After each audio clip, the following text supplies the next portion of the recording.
little froggy tonight.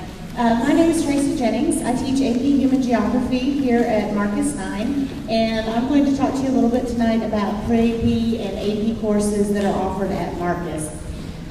So when we talk about pre-AP and AP courses, we are creating class settings that are for the academically motivated students, the students who want to learn, who want to study, who want to grow and broaden their horizons. We dig a little deeper into the TEKS. For example, AP Human Geography is combined with pre-AP English. So while our English are teaching the same TEKS as a pre-AP and on-level class, our reading is a little bit more rigorous.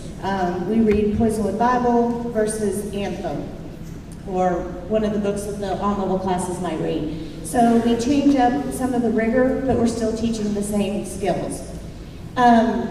We use lots of higher order thinking to demonstrate knowledge, a lot of debate, a lot of discussion, getting the kids to think and not just us spoon feeding them and giving them the information.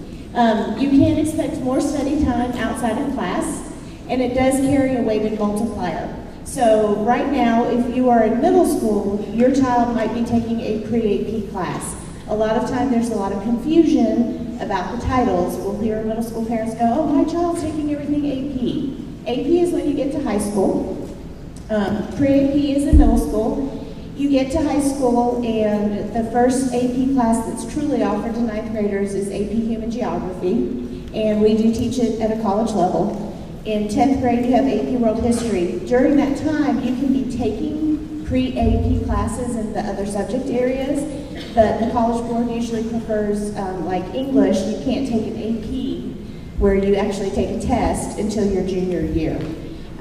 So there's a different level. So you'll notice that the weighted multipliers for GPA, if it's an actual AP class, it's a level 3 weight, pre-AP is a level 2 weight, and a regular class is a level 1 weight. Students should weigh overall, schedule activities, and determine specifically which core classes they want to take advanced.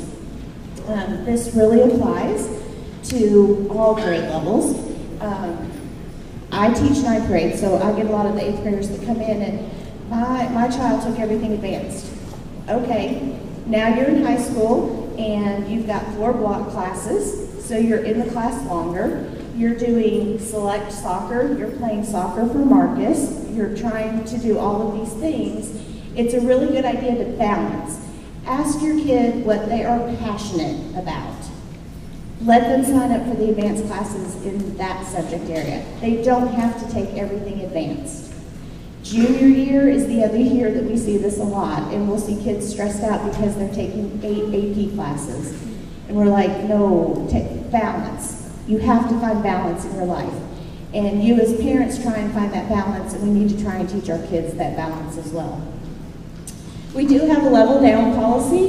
In an 18-week class, it's at 3 weeks. You have to have a 75 or below, have gone in for tutoring and retest, etc.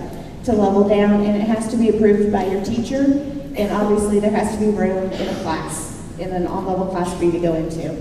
The reason why it says at 9 weeks, our AVID program, which is combined with pre-AP English, and then my class, AP Human Geography, combined with pre-AP English, our 9 weeks is actually 18 weeks, and we let you level down at that point if you need to. The great thing about AP courses, in addition to the academically motivated classroom and the high-level thinking, is in May, the kids can opt to take the AP test. So you get your course credit for high school to graduate just by being in the class and passing, but in May, you can take the AP test, and if you score a 3 or above on the AP test, you get college credit. So for like my class, my students will have the option to take the AP test for Human Geography, and if they score a 3, 4, or a 5, then they get either social science or an elective credit, depending on what college they go to. If you're concerned about that, you can always go to the colleges. Your Ivy Leagues typically don't take AP credits. Harvard, Princeton, you know, they're going to want you to take their classes. Governor Abbott signed into law last summer, any state school in Texas has to take an AP class with the student scored a 3 or above. So they can get college credit that way. The test does cost about $100. It moves each year a little bit, so it's about $100, but it's a good experience, and it gets their I can't come up with the word, sorry, it's been a really long day. Core classes, there we go. It gets a lot of those core classes out of the way before they get to college so that they don't necessarily have to worry about them, and they can go straight into the classes that they really love and that deal with their major. So that is pretty much a summation of pre-AP and AP courses. Ms. Belton, are you going to cover GT? In addition to Ms. Jennings' AP Human Geography class, there are discussions, and this is still in discussion mode, so I'm not sure where it will go, but we're considering adding AP Biology to the 9th grade options. So more to come on that, but I just wanted to put that out there that it's in discussion, so that could be a second opportunity going forward.